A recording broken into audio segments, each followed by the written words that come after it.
বন্ধুরা দেখো কত টমেটো হয়েছে। টমেটো তুলছি পুকুর পাড়ে। গাছ লাগিয়েছিলাম, আরও অনেক গাছ হয়েছিল, এই পাশেও অনেক গাছ হয়েছে, ওগুলো অনেককে তুলে তুলে দিয়েছি। আর এইগুলো এই কটা রেখেছিলাম, এগুলো আমরা তুলছি। আমরা যেহেতু একটু বাড়ি থাকবো না, ওই জন্য একটু তুলে নিচ্ছি তাড়াতাড়ি, যেগুলো পেকে গেছে টমেটোগুলো।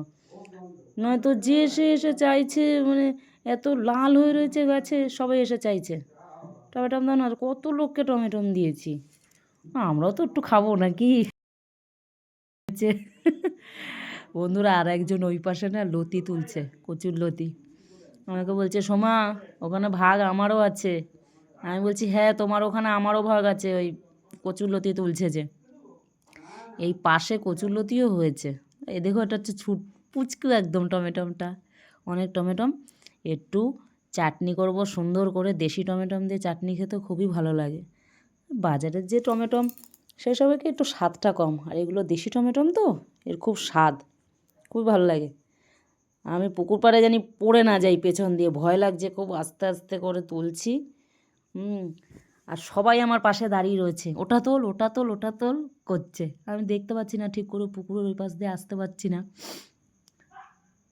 কেমন লাগছে বন্ধুরা, দেখতে কেমন লাগছে? কি সুন্দর সব লাল লাল, অনেক টমেটো তুলেছি প্রচুর। ওই জয়পার দিয়ে একজন বলছে, সোমা আমাকেও দিও কিছু টমেটো। বলছি এসে নিয়ে যাও। দেখো বন্ধুরা, ভালো লাগছে দেখতে, খুব সুন্দর লাগছে, কিন্তু আমার তো তুলতে খুব মজা লাগছে টমেটোগুলো। আরও এই পাশে অনেক গাছ বসানো আছে, উচ্ছে গাছ বসিয়েছি, ডাঁটা কাটোয়া ডাঁটা বসিয়েছি, তারপরে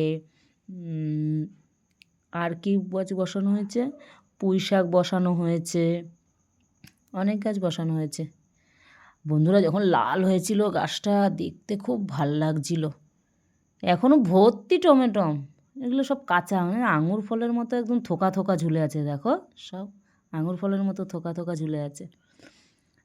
বন্ধুরা